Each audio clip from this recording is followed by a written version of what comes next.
Hi, everybody. Welcome back. If you're a longtime viewer, listener, hi. If you're not, if you've just found this, my name's Eric Draitser. This is something that I used to do all the time, but it's been quite a while since I was regularly doing these sorts of videos of political analysis because of a lot of things that have happened in my life, including health issues and other things that have taken me away from this. And well, the developments in the world over the last couple of years drained a lot of my desire to continue doing this. And but at the same time, the developments of the last few days have also thrust upon me a sense of obligation, I suppose, to doing this sort of analysis, to providing this sort of stuff. So I don't know. Here I am.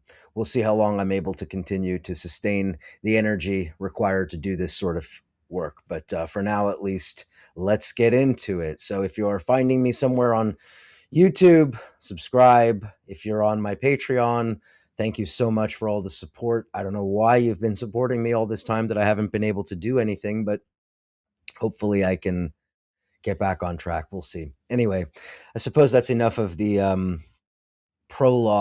monologue prologue here. Let's get into some information. There's really so many facets to what's going on, this criminal aggression that the United States and the Israelis are waging against Iran. This is obviously a violation of every international law, of the norms of international relations. This is barbarism writ large, the United States conducting itself as the criminal regime that it is, of course, under Donald Trump. And although it was a criminal regime prior to Donald Trump, the criminality is taken to a whole new level now, and barbarism to a whole new level. So let's talk a little bit about some of the strategy here, to the extent that there is a strategy. Of course, we know that Donald Trump really is not a strategic thinker, nor are the Neanderthals that he has installed in positions of power. So we can imagine, of course, that to the extent that there is a strategy, it is one that is only loosely guiding the decisions of the fascist in chief. But to the extent that there is a strategy on the ground in Iran, beyond just bombing from the air like cowards, the strategy on the ground would be seemingly to collapse the state, to collapse the regime by instigating some kind of an uprising. Now, they wouldn't say, meaning the United States and the Israelis, they wouldn't say that they're deliberately trying to trigger a civil war, but ultimately that is really what the strategy is here. So let's talk a little bit about the extent to which that can actually happen. The obvious proxy, well, let me back up and say that Iran, contrary to whatever might exist in the popular imagination in the West, to the extent that people even think, Iran is not some monolithic state. It is not a ethnically homogeneous state either. There are a wide variety of ethnic groups in Iran, and those ethnic groups, to a large degree, I think, figure centrally in what the United States and the Israelis want to do. First and foremost, at the top of the list for anybody who knows anything about this region of the last 40, 50 years, it would be the Kurds. The Kurds have served as a proxy element for the United States and the Israelis vis-a-vis Iran for quite a long time. We have a number of radical groups that have emerged out of that historical support. We know of examples such as the MEK, the Mujahideen Khalq, which was a historically neocon supported terrorist group that was in various ways seen as a proxy force to try to destabilize the government in Iran. We can think back to the U.S. occupation of Iraq and the various groups that the United States used for the purposes of trying to destabilize Iran, both in terms of fighting against Iran's own proxy forces and also to destabilize the regime. We don't have time to go into this long and sordid history. Suffice to say, I'll just quickly mention the war between Iran and Iraq in the 1980s. The United States, of course, supporting Saddam Hussein at that time. Later, of course, the United States, in its vicious way, turns on its former proxy and destroys Iraq and eliminates Saddam Hussein, of course, thereby triggering the creation formation of what we now call the Islamic State and so forth. I don't have time to recapitulate the last 25 years of history in the region. Suffice to say that that all provides the context needed to understand what the United States wants to do now, because in reality, it's many of the same players. Netanyahu was very much in power in the late 1990s when the Clinton administration was carrying out its sanctions regime against Iraq, the no-fly zones, etc. Netanyahu was agitating for war against Iraq. He was agitating for war against Iran back then. He's doing it now, or I guess he's not agitating anymore. He's actually carried it out with the moron that's in the White House now. So in any event, that all, I guess, to a very limited degree provides the background. There's many other things I would probably need to mention here, but that's all we can talk about right now because I want to get into what's happening now.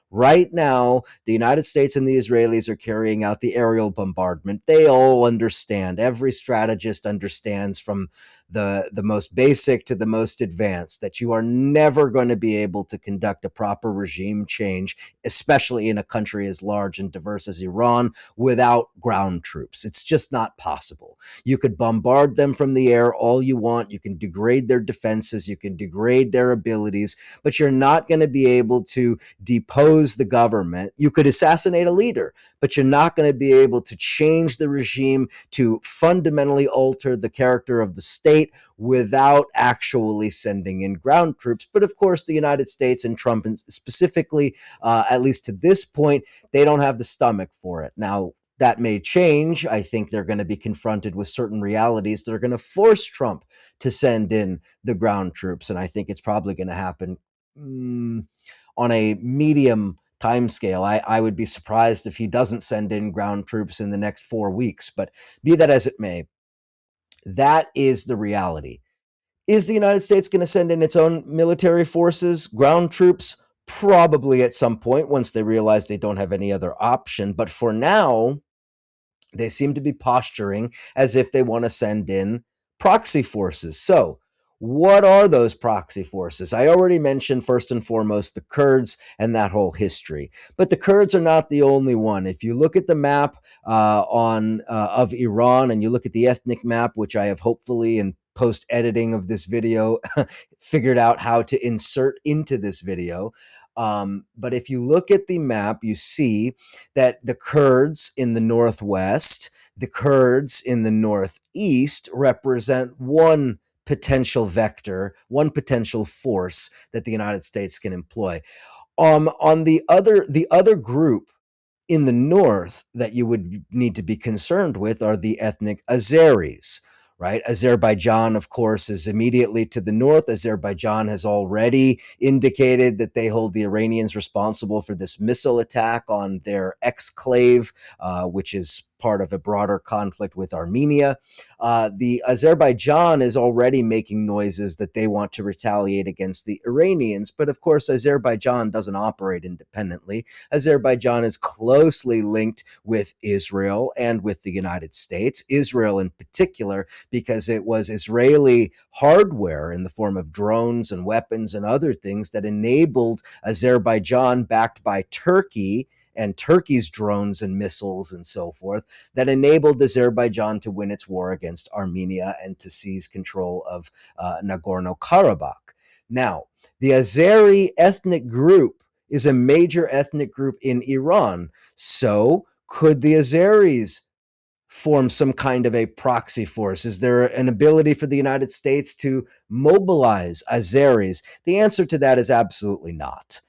This is, of course, not something that is within the realm of possibility for the United States and the Israelis, for the simple fact that the Azeri ethnic group is very much intertwined in the state. That is to say, in the the Islamic Revolution, the state itself. How do we know this? Well, the Ayatollah Khamenei, who was recently assassinated, is an ethnic Azeri. Okay, so we need to understand that while there are these ethnic minorities, it's not as if each minority is equally marginalized and equally removed from power within the state. So the Azeri minority which of course is non-Persian, is still integrated within the state. Now, there may be, and I'm not, the world's leading expert on Azeri dynamics, but from what I understand, while there may be issues with the Iranian regime, it is not an ethnic group that is likely to carry out some kind of an uprising. And so you're left really with primarily the Kurds in the northwest and in the northeast. And then in the southeast, you have the Balochi ethnic group, Balochi, however you want to pronounce that. And the Balochi ethnic group is complicated here because they exist also on both sides of the border, except here we're talking about the eastern border of Iran and the western border of Pakistan. Okay, so the Balochi group, which on the Pakistani side of the border, it is called Balochistan. On the Iranian side of the border, it is called Sistan, the Sistan province. The Balochi group is very penetrated by radical Islamic entities, many of which are now engaged in various proxy conflict with the Pakistani state, as Pakistan has now invaded Afghanistan just to the east of Iran. So there's that conflict as well. The Balochi group has historical grievances against the government in Pakistan. This is part of the ongoing simmering war between the Pakistani state and these Balochi groups and the warlords and the tribal groups in that area. On the Iranian side of the border, much less of a destabilizing force because of the stability of the Iranian regime historically. However, there are still other groups that can be activated, including historically well-known groups like Jundallah, which is long since known to be tied to the CIA in various ways, as they have attempted to destabilize the Iranian regime from the east historically. So you have the Kurds in the northwest and in the northeast. You have the Balochis in the southeast. And then you have various ethnic Arab groups who have historical grievances against the ethnic Persians as well. Those Arab groups are relatively small, but they do represent a potential force for intelligence infiltration. Again, you're talking about groups that are bordering with Iraq. You're talking about ethnic Arab tribes that are not necessarily loyal might not be the right word, but are not necessarily totally content with the Iranian regime as it exists or as it has existed for the last 40 plus years. So in any event, those are some of the groups. There are others as well, smaller groups as well, but the only other ethnic group that really is worth noting here are the Persians themselves. And the Persians make up, I believe it's close to 50% of the population, all of the other groups making up much smaller percentages. So that's the general breakdown. Now, ask yourself strategically, do you believe that the United States, given everything we have seen of what the United States' capabilities are, say, in Iraq, where it did commit ground troops, where it did have actual forces on the ground that were to varying degrees loyal to the United States, do you think the United States can carry out a similar type of strategy in Iran? As far as I'm concerned, the answer is absolutely, positively no. It is absolutely impossible for any of these groups, including the Kurds, backed with all of the hardware you could imagine and air cover, for them to carry out an operation that could actually bring down the regime. I doubt it. All the way, I doubt it. Not a chance. So what that means then is protracted war of attrition potentially. Do we believe that the United States, using proxy or even using its own forces, would be able to penetrate into those mountain ranges? This isn't, the flat desert of Iraq where tanks could just roll through unmolested as far as they wanted to go. Absolutely not. This is not flat desert. This is rugged mountain terrain, much more like Afghanistan than like Iraq. So the fact of the matter is, you're not going to have the United States being able to carry out toppling this regime with proxy forces. It would require ground forces, and it would require massive numbers of ground forces. I believe what did we have in Iraq? Several hundred thousand. I mean, you're talking about a massive force would be required. It is absolutely unlikely. And so, what are we left with? The United States is going to lose this war. That's clear. There's no doubt about that. How much destruction can it wreak in the meantime? That does remain to be seen. How far will the United States go?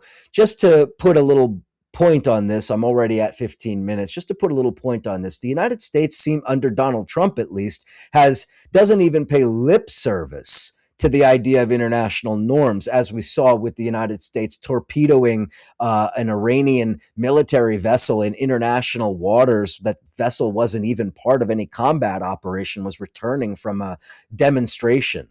Okay, this is the United States torpedoes them and then doesn't even rescue the sailors. That's worse than the Nazis. The Nazis, when they torpedoed ships, would at least have the human decency to pick up the survivors and to arrest them, but not to let them drown. It's a kind of barbarism from the United States that is difficult to wrap your head around, especially if you're the kind of person who has, in various ways, believed in the myth of American exceptionalism, or the idea that America, for all of its faults, has some shred of human decency, or that morality runs through some kind of, there's an undercurrent of morality or anything like this. Absolutely not. Donald Trump has disabused the United States of even that notion, which itself was, of course, ludicrous to begin with. But be that as it may, we are now, we meaning the United States. I don't consider myself part of this country in the true sense of the word, but I do live here and I pay my taxes here, so I am part of the we. The we here, we are the baddies, as that famous British sketch comedy clip shows. We are the bad guys here. The Iranians, for all the faults, and I probably should do a whole separate video on what I think about how this happened and how the Iranian government allowed this to happen. But for all of its faults, Iran is a victim here. Iran is targeted here. Iran is fighting back and quite legally entitled under the UN Charter to defend itself and to fight back against all the various forces. So when they're shooting at Dubai, when they're shooting at Riyadh, when they're shooting at all of these various places, they're attacking U.S. military installations. This has been shown by the footage that we have seen. So this is part of their right to collective self-defense. But in any event, I'm not a legal scholar. I'm not going to go into that. The strategy to break Iran down from the inside will fail. It is doomed to fail. The United States and the Israelis have zero ability to carry something like that out. It will be a tragedy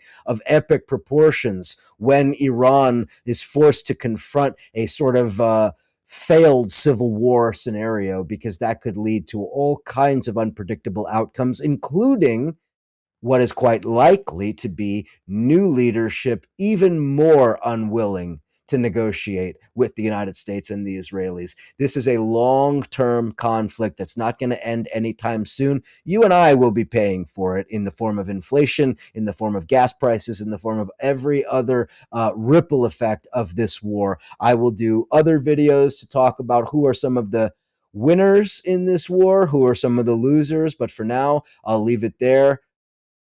Peace, everybody. Peace.